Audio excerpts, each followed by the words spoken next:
बोलो गुरुदेव भगवान की जय। प्यारे कृष्ण कन्हैया लाल की जय। श्री भक्तमाल और भक्तमाल में चल रहा है हरिवल्लभ भगवान के प्रिय भक्तों का चरित्र।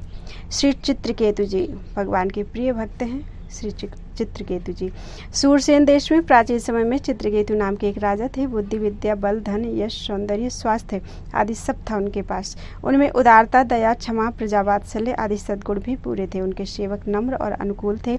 मंत्री नीति निपुण तथा स्वामी भक्त थे। राज्य में भीतर बाहर कोई शत्रु नहीं था। राजा की बहुत सी सुंदरी रानियां थीं। इतना सब होने पर भी राजा चित्रकेतु सदा दुखी रहते थे। उनके किसी रानी के कोई संतान नहीं थी। वंश नष्ट हो जाएगा, इस चिंता से राजा को ठीक से निद्रा तक नहीं आती थी। एक बार अंगिरा ऋषि सदाचारी भगवत भक्त राजा चित्रकेतु के यहाँ पधारे महर्षि राजा पर कृपा करके उन्हें तत्व ज्ञान देने आए थे। किंतु उन्होंने देखा कि मोहवश राजा को पुत्र पाने की प्रबल इच्छा है। ऋषि ने सोच लिया कि जब यह पुत्र वियोग से दुखी होगा तभी इसमें वैराग्य होगा और तभी कल्याण के सच्चे मार्ग पर चलने योग्य होगा। अतः राजा की प्रार्थना पर ऋषि ने त्वष्टा देवता का यज्ञ किया और यज्ञ से बचा अन्न देकर यह कह दिया कि इसको तुम किसी रानी को दे देना। महर्षि ने यह भी कहा कि इससे जो पुत्र होगा वह तुम्हें हर्ष और शोक दोनों देगा। उस अन्न को खाकर राजा की एक रानी गर्भवती हुई। उसके पुत्र हुआ। राजा तथा प्रजा दोनों को अपार हर्ष हुआ। पुत्र स्नेहवश राजा उसी रानी से अनुराग करने लगा। दूसरी रानियों की याद ही अब उन्हें नहीं आती थी। राजा की उपेक्षा से उनकी दूसरी रानियों के मन में सौतिया डाह उत्पन्न हो गया। सबने मिलकर उस नवजात बालक को एक दिन विष दे दिया और बच्चा मर गया। बालक की मृत्यु से मारे शोक के राजा पागल से हो गए। राजा को ऐसी विपत्ति में पड़ा देखकर उसी समय वहां देवर्षि नारद के साथ महर्षि अंगिरा आए। वे राजा को मृत बालक के पास पड़े देख समझाने लगे, राजन, तुम जिसके लिए इतने दुखी हो रहे हो वह तुम्हारा कौन है? इस जन्म से पहले वह तुम्हारा कौन था? अब आगे यह तुम्हारा कौन रहेगा? जैसे रेत के कण जल के प्रवाह से कभी एकत्र हो जाते हैं और फिर अलग अलग हो जाते हैं, वैसे ही काल के द्वारा विवश हुए प्राणी मिलते हैं और अलग होते हैं। यह पिता पुत्र का संबंध कल्पित है। ये शरीर न जन्म के पूर्व थे न मृत्यु के पश्चात होंगे, अतः तुम इनके लिए शोक मत करो। राजा को इन वचनों से कुछ सांत्वना मिली। उसने पूछा, महात्मन, आप दोनों कौन हैं? मेरे जैसे विषयों में फंसे मूढ़ बुद्धि लोगों को ज्ञान देने के लिए आप जैसे भगवत भक्त सिद्ध महापुरुष निस्वार्थ भाव से पृथ्वी में विचरा करते हैं। आप दोनों मुझ पर कृपा करें, मुझे ज्ञान देकर इस शोक से बचाएं।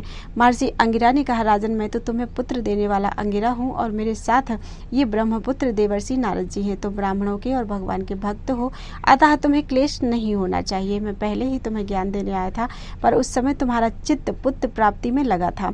अब तुमने पुत्र के वियोग का क्लेश देख लिया। इसी प्रकार स्त्री, धन, ऐश्वर्य आदि भी नश्वर है। उनका वियोग भी चाहे जब संभव है और ऐसा ही दुखदायी है। ये राज्य, ग्रह, भूमि, सेवक, मित्र, परिवार आदि सब शोक, मोह, भय और पीड़ा ही देने वाले हैं। ये स्वप्न के दृश्यों के समान है, इनकी यथार्थ सत्ता नहीं है। अपनी भावना के अनुसार ही ये सुखदायी प्रतीत होते हैं। द्रव्य, ज्ञान और क्रिया से बना इस शरीर का अभिमान ही जीव को क्लेश देता है। एकाग्र चित्त से विचार करो और एकमात्र भगवान को ही सत्य समझकर उन्हीं में चित्त लगाकर शांत हो जाओ। राजा को बोध देने के लिए देवर्षि नारद ने जीव का आवाहन करके बालक को जीवित कर उससे कहा, जीवात्मन, देखो, ये तुम्हारे पिता माता बंधु बांधव तुम्हारे लिए व्याकुल हो रहे हैं, तुम इनके पास क्यों नहीं रहते?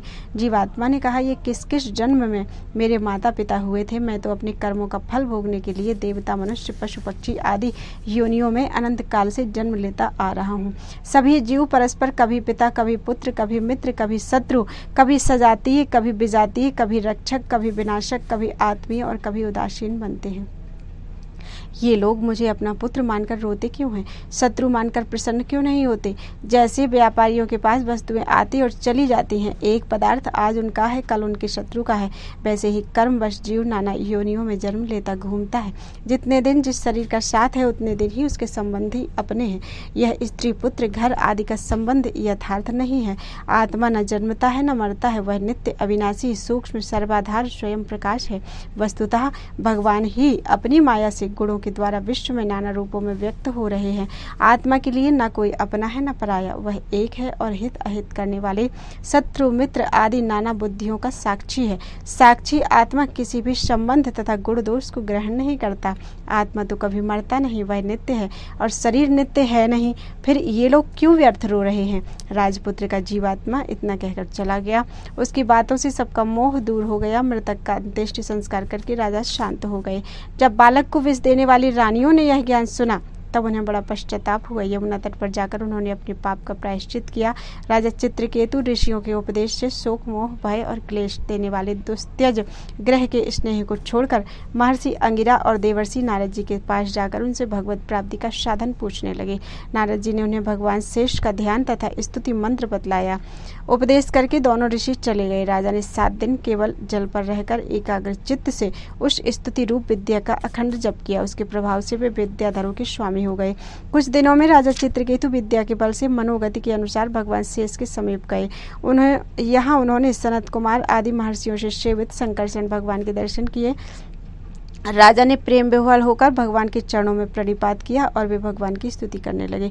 दयामय भगवान प्रसन्न हुए। उन्होंने चित्रकेतु को परम तत्व का उपदेश दिया। तत्व ज्ञान का उपदेश करते हुए अंत में संकर्षण प्रभु ने कहा, राजन, मनुष्य शरीर में ही ज्ञान की प्राप्ति होती है।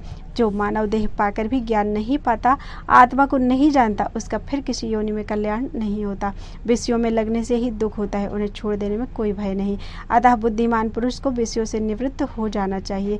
जगत के सभी स्त्री पुरुष दुखों को दूर करने और सुख पाने के लिए अनेक प्रकार के कर्म करते हैं, पर उन कर्मों से ना तो दुख दूर हो पाते हैं और न सुख ही मिलता है। जो लोग अपने को बुद्धिमान मानकर कर्मों में लगे हैं, वे दुख ही पाते हैं। आत्मा जागृत, स्वप्न, सुषुप्ति इन तीनों अवस्थाओं से पृथक है। यूं समझकर बुद्धिमान पुरुष को चाहिए कि इन अवस्थाओं में प्राप्त होने वाले विषयों से निवृत्त हो जाएं, लोक परलोक से चित्त हटा लें और ज्ञान विज्ञान से संतुष्ट होकर मेरी भक्ति करें। एक परमात्मा ही सब स्थानों में सर्वदा है। यह योग मार्ग में लगने वालों को जान लेना चाहिए। इस प्रकार दिव्य उपदेश देकर भगवान अंतर्धान हो गए। चित्रकेतु द्वंद्व रहित समदर्शी हो गए। वे कामना, स्पृहा, अहंकार छोड़कर सदा परमात्मा में ही चित्त लगाए रहते थे। तपोबल के से इच्छानुसार 14 भुवनों में वे घूम सकते थे। एक दिन विमान पर बैठकर वे आकाश मार्ग से जा रहे थे। उसी समय उन्होंने मुनियों की सभा में पार्वती जी को भगवान शंकर जी की गोद में बैठे देखा। चित्रकेतु को यह व्यवहार अनुचित लगा। उन्होंने इसकी कड़ी आलोचना की। भगवान शंकर तो आलोचना सुनकर हंसकर रह गए, पर पार्वती जी को क्रोध आ गया। उन्होंने शाप दिया, तो बड़ा अविनीत हो गया है, अतः भगवान के चरणों में रहने योग्य नहीं है।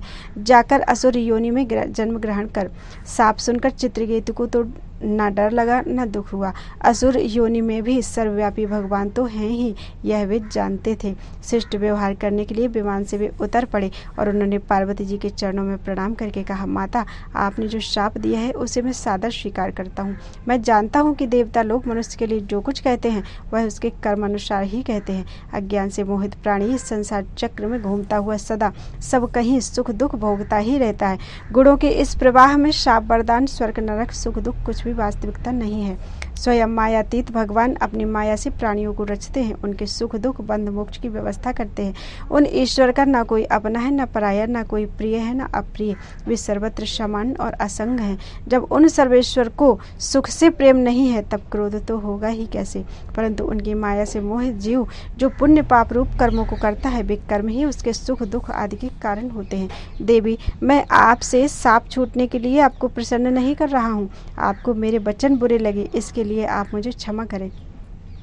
इस प्रकार क्षमा मांगकर चित्रकेतु विमान पर बैठकर चले गए। उनकी यह असंग स्थिति देखकर सबको बड़ा आश्चर्य हुआ। शंकर जी ने कहा, देवी, तुमने भगवान के दासानुदासों का महात्म्य देखा। भगवान नारायण के परायण भक्त किसी से भी डरते नहीं।